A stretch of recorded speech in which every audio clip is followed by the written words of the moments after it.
So this is the part B of the Khoodeelaar television channel, broadcasting at 15:10 hours GMT on Friday,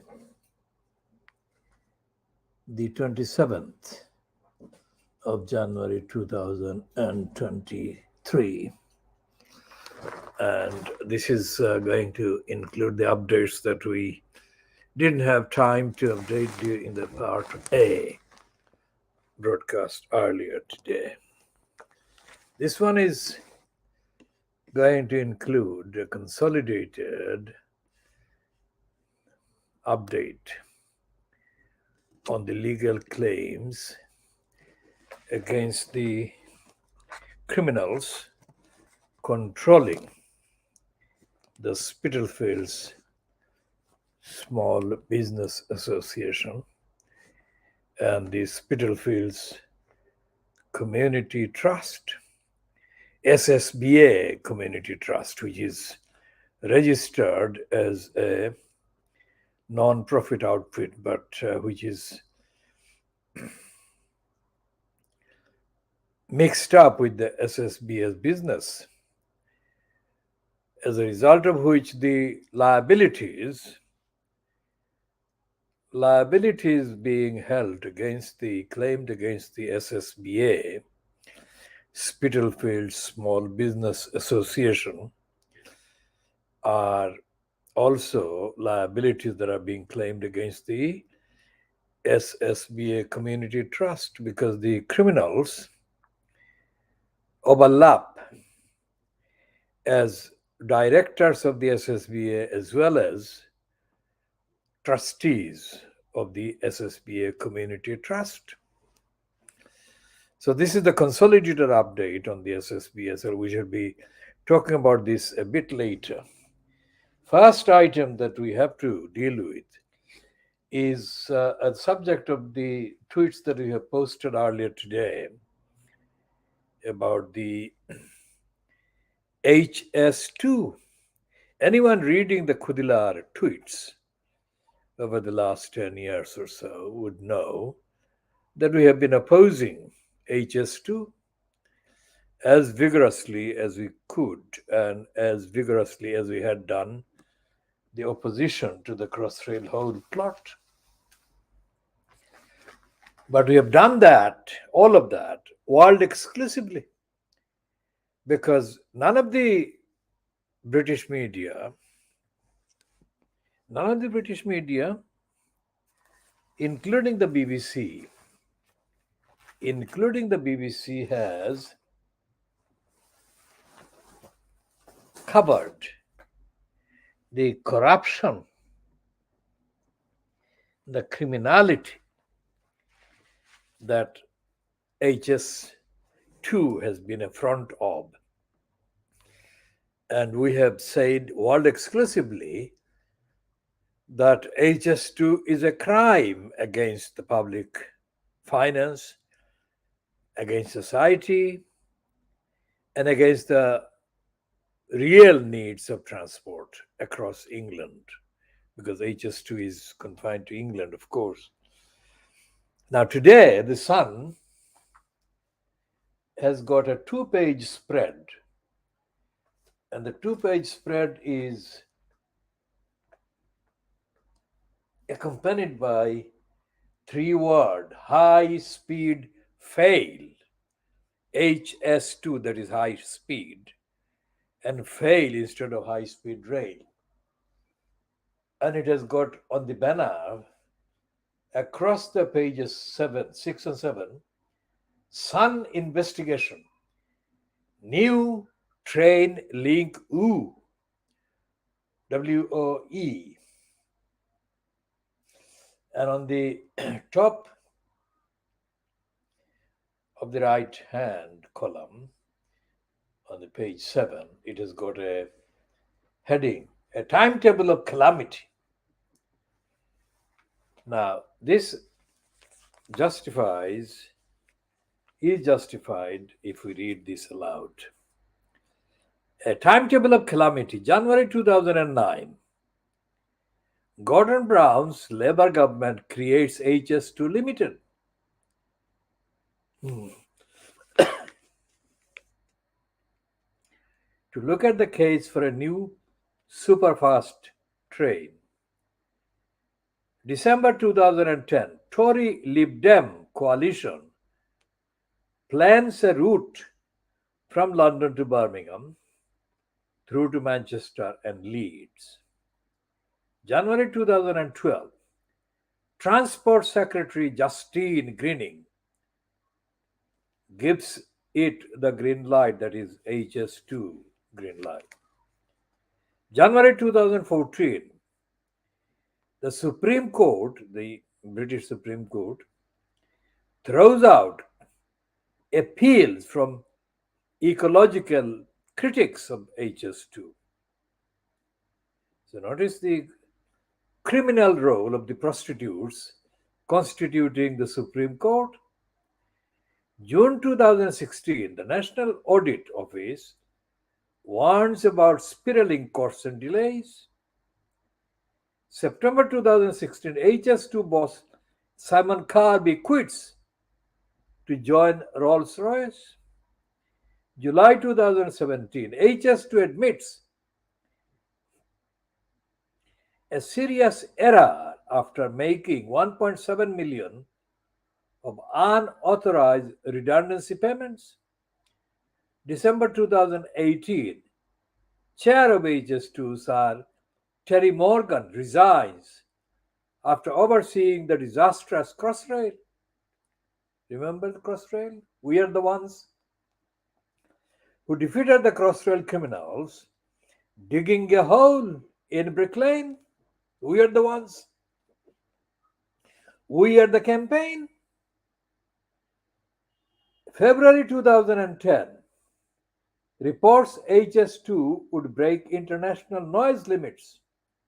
September 2019, new chair Alan Cook warns HS2 may not be completed until 2040 and could cost 88 billion. Now that was in September 2019. January 2020, a review warns the project could be 106 billion pounds. February 2020, Boris Johnson admits the budget has exploded. January 2021, protesters occupy the tunnel by Euston Station for 31 days. November 2021, the government accessed the eastern branch of HS2 going to Leeds. October 2022, Transport Secretary Mark Harper says HS2 has spent 1.5 billion of its 5.6 billion contingency fund. November 2022, HS2 boss John Thompson privately admits phase 1 will be many billions over budget. Remember? Many billions. And here, the reporter, the byline is only given to the Sun's Harry Cole. Harry Cole is the political editor of this scum. And there is a boxed comment, "Put it out of misery," by Greg Smith, MP for Transport Select Committee. No, MP on Transport Select Committee. As predicted, HS2 finds itself with huge cost pressures and budget overruns. It never did make financial sense. If there really was demand for it, why is the private sector not falling over itself to invest rather than the taxpayer shouldering the bill? Even the most ardent train enthusiasts must be wondering what on earth is the point of HS2? Who prioritizes getting to Birmingham or Manchester a handful of minutes quicker. My constituents just want to get a seat at rush hour, a phone signal the length of the track, and a toilet that doesn't resemble those on day 4 of a third rate music festival. This enormous white elephant must be put out of its misery. Think of what we could do with the savings. We could pay off a third of the COVID debt or spend it on rolling stock. So, this is the 2-page spread which cannot be shown straight to the camera, but it can be like a twisted, pages can be twisted like HS2 is a twisted plan. This is the 2-page spread. And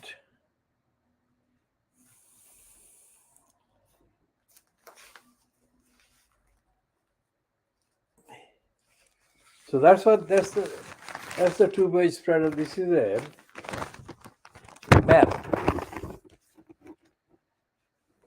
of the disaster. And the map has got colored bits showing various parts. And the colored bits, so the red bit HS2 in doubt, which is from Manchester Piccadilly through Manchester Airport to Crewe up to Stafford and up to Birmingham. That is in red, HS2 in doubt. HS2 scrapped, which is Leeds to Sheffield. Now, HS2 in doubt also from Old Common, outside Old Oak Common, outside of London, to London Euston.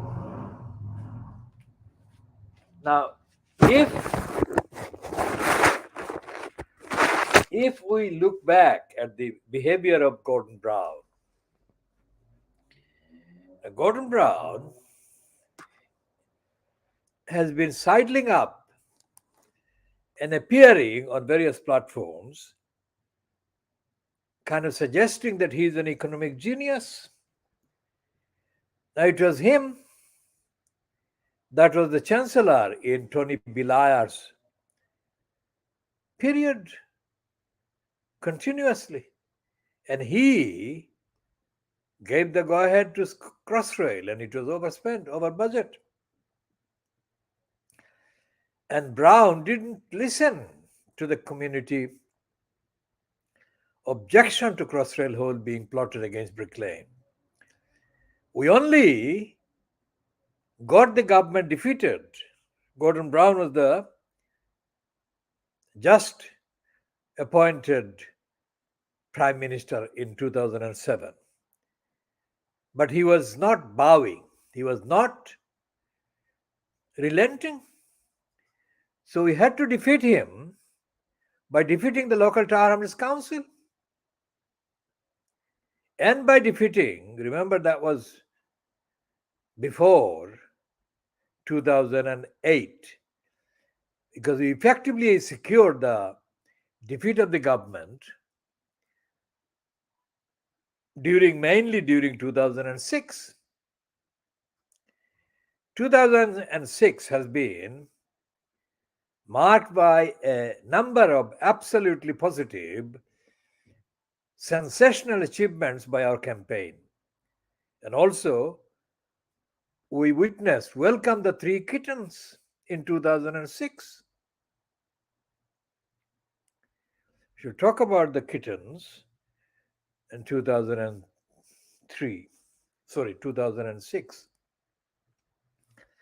And 2006 also saw the, of course, January 22nd rally at the Brady Center.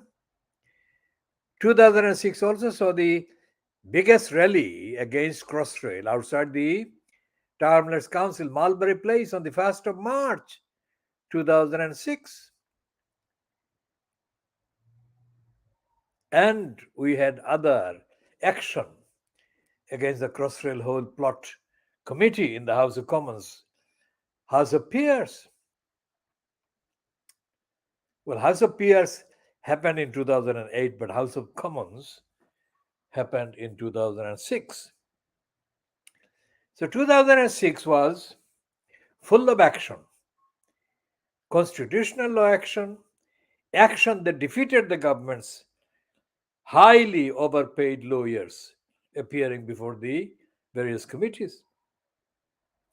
Advising the government, Tony Blair and Gordon Brown.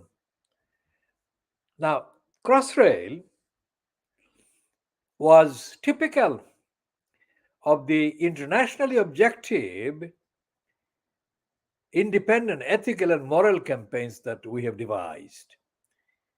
Now, as we have been saying about HS2, the only way the HS2 can be defeated is if the people who are, let's say, members of parliament along the route and the plotted alignment routes are threatened with their losing the parliamentary seats.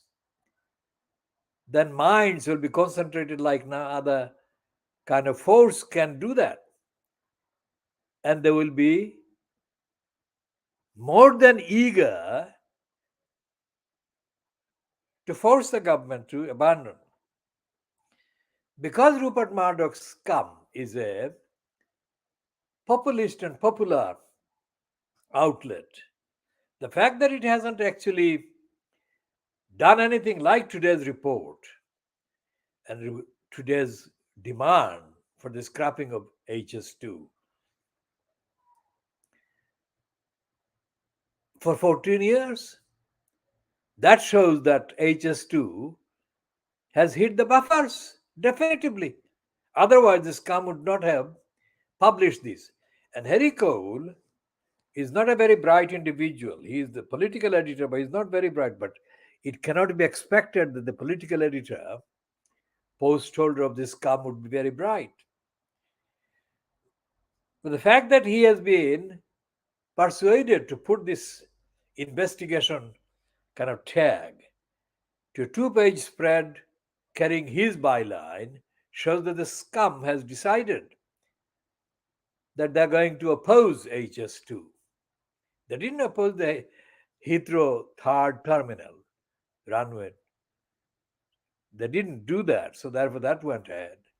But HS2, they're opposing it. And what this particular summary shows is that HS2 is not going to be done, even by the optimist kind of calculations, before 2040. Another 2 decades. And the other point that has been made in that piece is that who prioritizes that a few minutes difference? Speed, that is high speed, would make any difference at all to anyone's travel.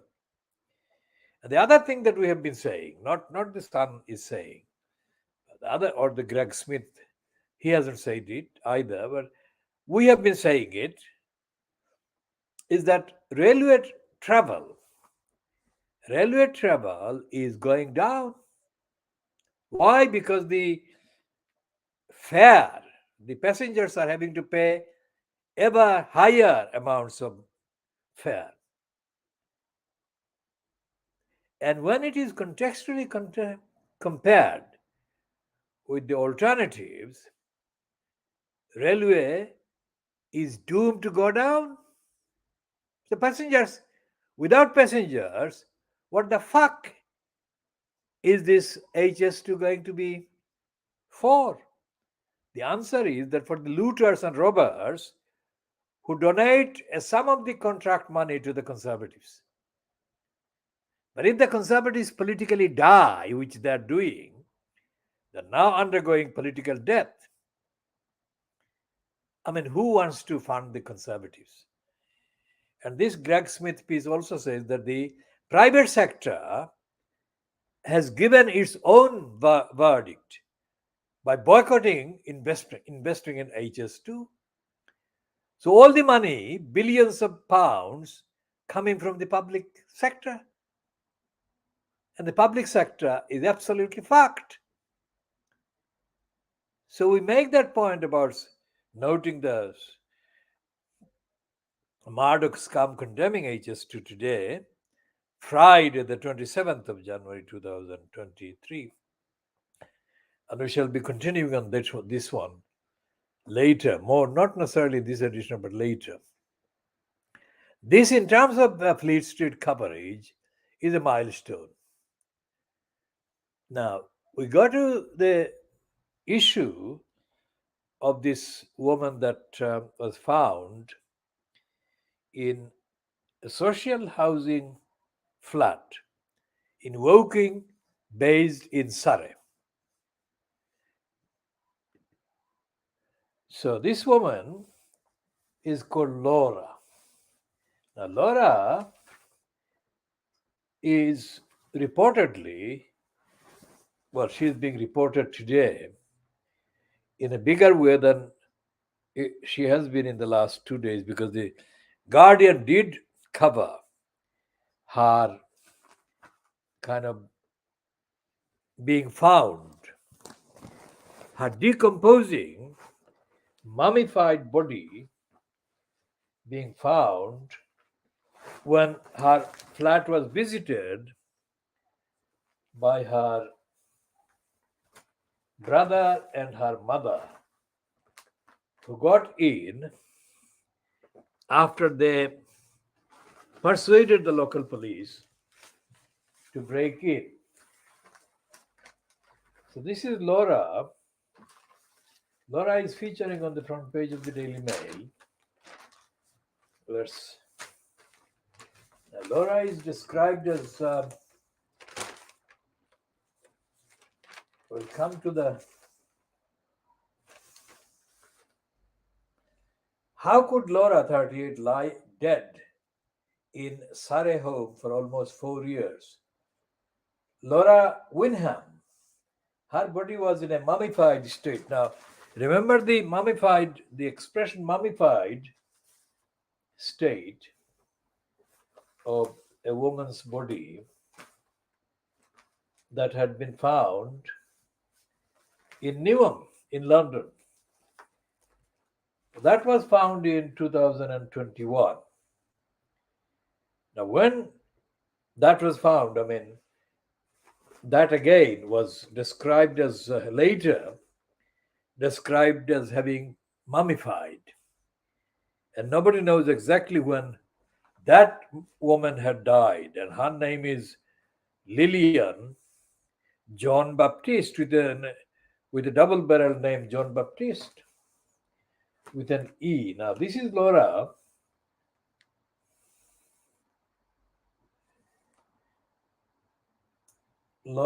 Wyndham.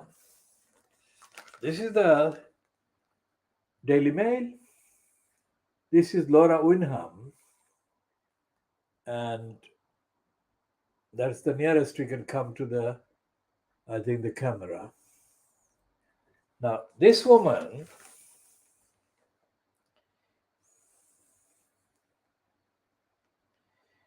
she's said to have died in November 2017. Her sister said Laura had been so badly let down.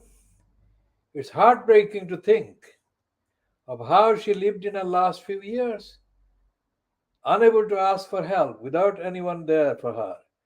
It's just tragic. She said her journey with mental health has been incredibly tough. She grew up in a loving, supporting family.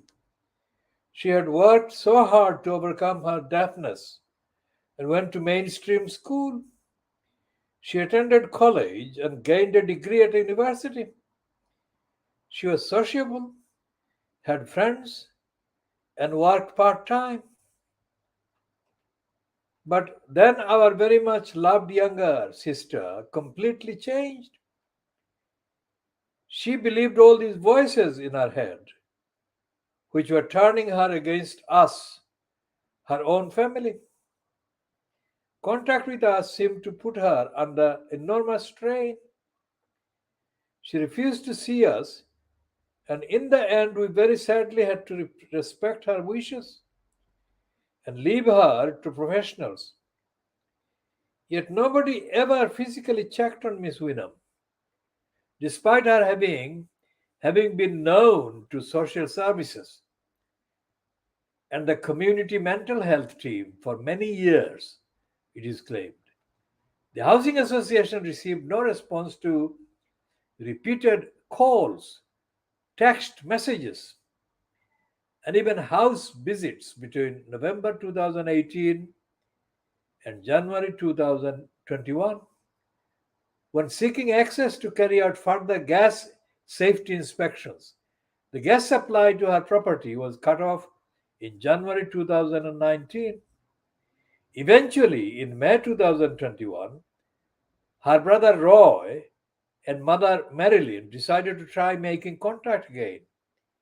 Peering through the letterbox, he noticed something under a blanket, which resembled a foot, and they called the police. Officers broke in and found the young woman in a mummified, almost skeletal state. Iftikhar Manzoor of Hajel solicitors acting for the family said there were so many red flags missed. He has written to the coroner calling for the inquest to consider whether correct procedures were followed. He said this is a hugely tragic and sad case. It's a life of a vulnerable person lost because she was lost in a failing system. Given her disabilities and needs, Laura should have been placed in assisted living accommodation. Her family made many attempts to contact her. Surrey Social Services said, "This is a truly tragic case, and our sympathies and deepest condolences are with Laura's family and friends. We are committed to participating fully in the inquest process. This will include providing any information that is needed to support the coroner's inquiries." Surrey's NHS Mental Health Services and Woking Borough Council, which is responsible for housing, have both been contacted for comment. Now, let's check on Iftikhar Manzoor. Iftikhar Manzoor of Hajel solicitors. Let's check what they have, if they have anything, on their website about Laura at this time. We shall come to, because I think on the reading of that particular edited version of what Iftikhar Manzoor had said, I think it's not good enough.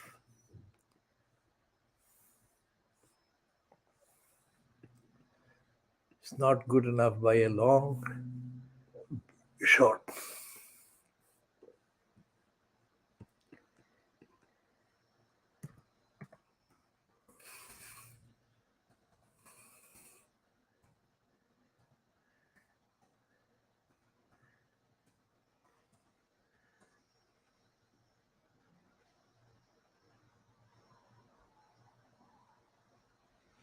So where are they? They're called the injury solicitors. Injury. This farm is injury. Now Laura is not injured, is she? Laura is not injured at all.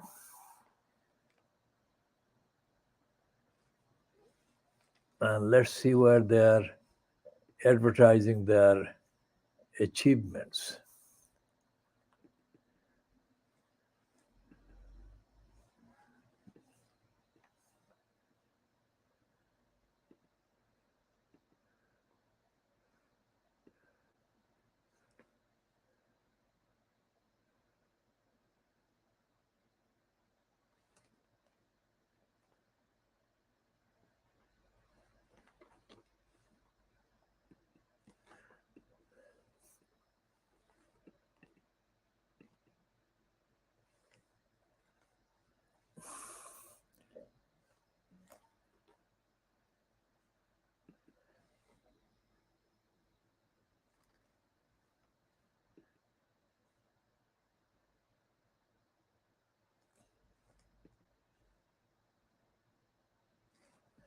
These are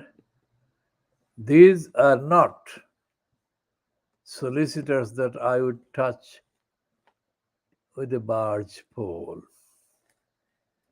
because these are solicitors.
So this one is based in the north, this Iftikhar Manzoor, and he appeared on the BBC Look North. So wherever the Look North is broadcast from, he is based there.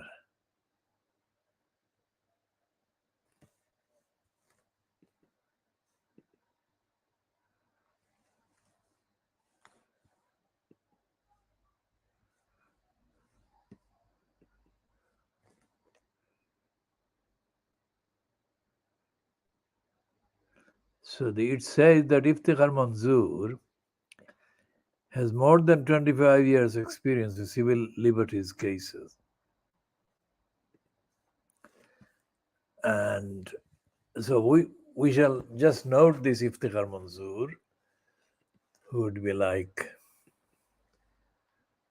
one of those solicitors, but we don't believe that either he or anyone else in that firm or any other firm of solicitors will tell the truth about what happened to Laura.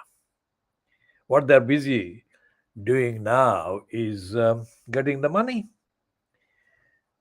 making the claim and getting the money, whatever the source of the money is. And that's the maximum that can be expected to do. No firm of solicitors in the UK can be trusted to tell the truth about the corruption and criminality in the councils, in the NHS, or anywhere else. So we shall regularly update on Laura. We now focus on the Spitalfield Small Business Association. The outstanding claims against Spitalfield Small Business Association include the claims for documents, hard drives, and hard copy. Just to give an idea, the contents of the properties, intellectual properties, were transported across London in 4 different trips by trucks.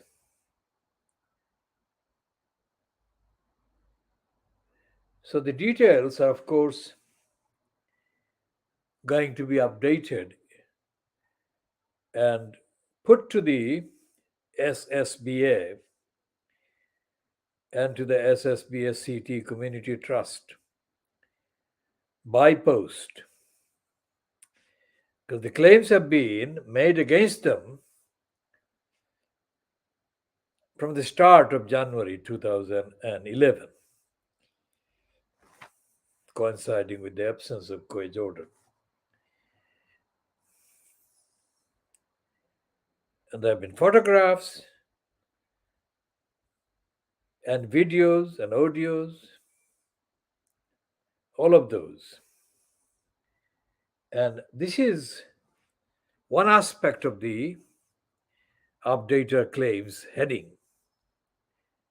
The other aspect is the fact that the Khoodeelaar campaign and myself, Muhammad Haque, we undertook work, world exclusive work of research, investigation into all aspects of the properties, the physical properties like the buildings owned by SSBA or leased by SSBA that were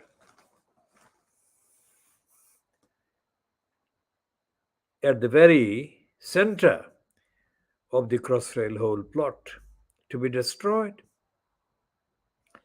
Now that means that the buildings, the people that were tenants on the buildings, and so on, were all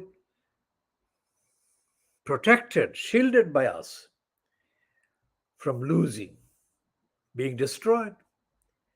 So we carried out this work from December 2003 until the Crossrail Hole was scrapped altogether, sometime, let's say, in 2008 to 9.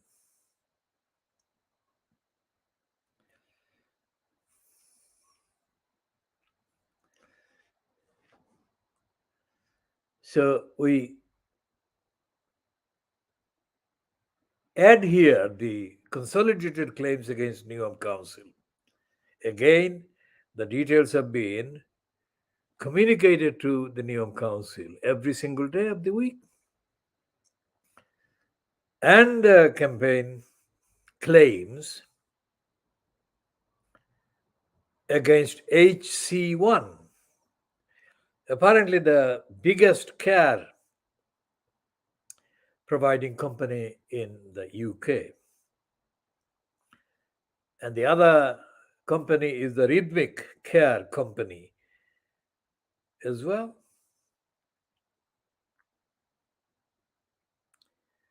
So we shall be continuing these updates and updater communications and notices.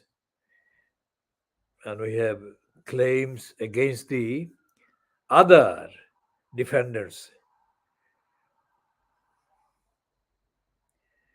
who have been served notices, including a defendant called Saeed Zainal Abedin and his colluders, co-conspirators. Now they have stolen and hidden and removed hard drives, including 7 to 10 computers, laptops. Now these claims overlap with the claims against HC1. All of these details are being